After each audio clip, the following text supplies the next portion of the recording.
Assalamualaikum warahmatullahi wabarakatuh. Halo teman-teman semua, kami dari kelompok 13 akan menjelaskan materi tentang hal-hal yang berkaitan dengan proses pewarisan untuk memenuhi salah satu tugas dari mata kuliah hukum waris dengan dosen pengampu Ibu Selvia Oktaviana SHMH.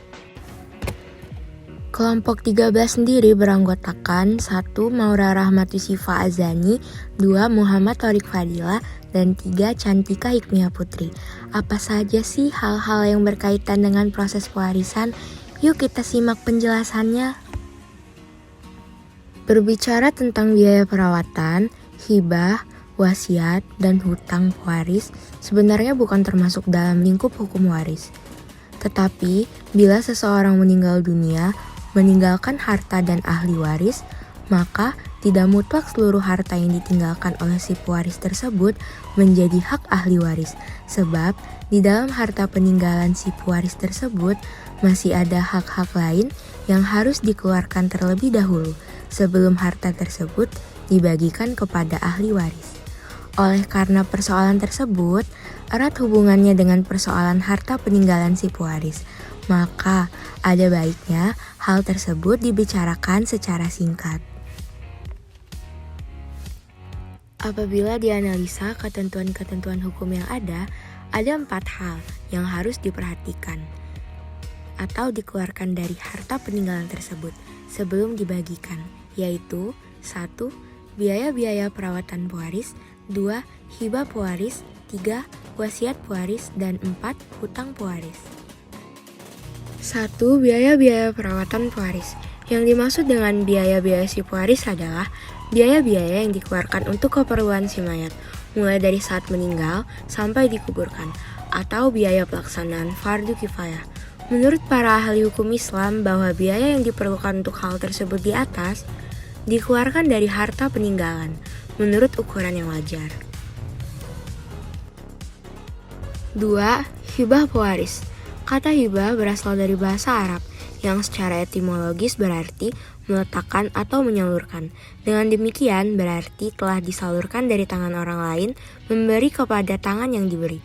Apabila diperhatikan ketentuan-ketentuan hukum Islam tentang pelaksanaan hibah ini, maka hibah tersebut harus dilaksanakan dengan cara sebagai berikut.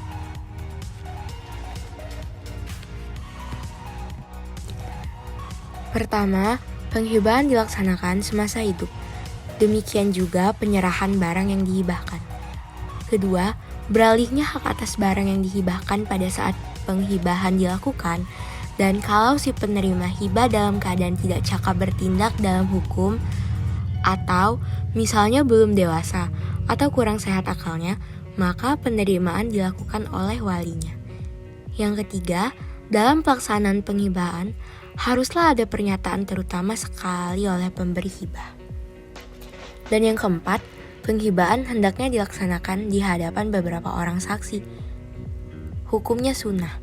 Hal ini dimaksudkan untuk menghindari silang sanggeta di belakang hari. Dengan demikian, apabila penghibahan telah dilakukan semasa hidupnya si pewaris dan pada ketika itu belum sempat dilakukan penyerahan barang, maka sebelum harta dibagikan kepada ahli waris, terlebih dahulu dikeluarkan hibah tersebut. Wasiat pewaris. Pelaksanaan wasiat harus memenuhi syarat-syarat sebagai berikut. Yang pertama, ada ijab qabul. Dan yang kedua, ijab qabul harus tegas dan pasti. Yang ketiga, ijab qabul harus dilakukan oleh orang yang memenuhi persyaratan untuk itu. Dan yang terakhir, ijab dan qabul tidak mengandung ta'liq.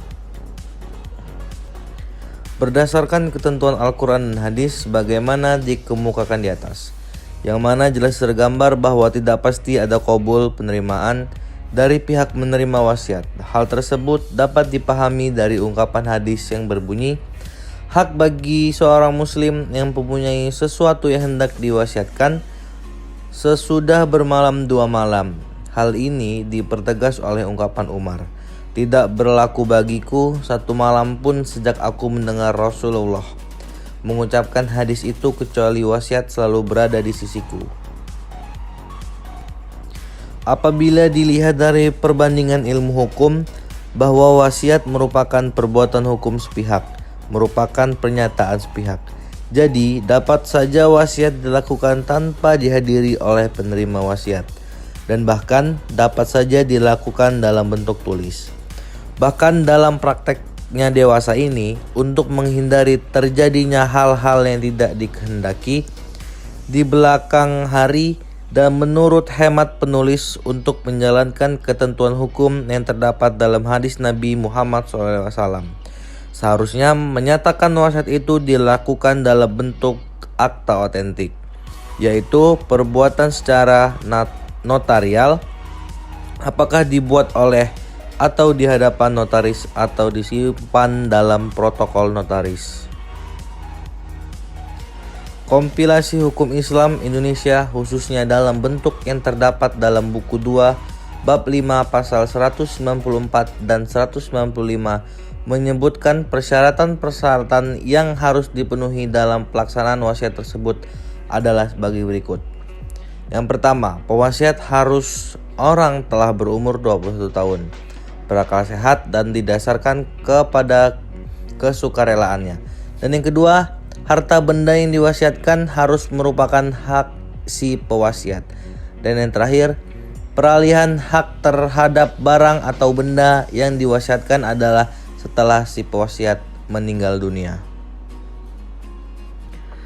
Menyangkut persyaratan yang harus dipenuhi dalam pelaksanaan pewasiatan tersebut adalah sebagai berikut.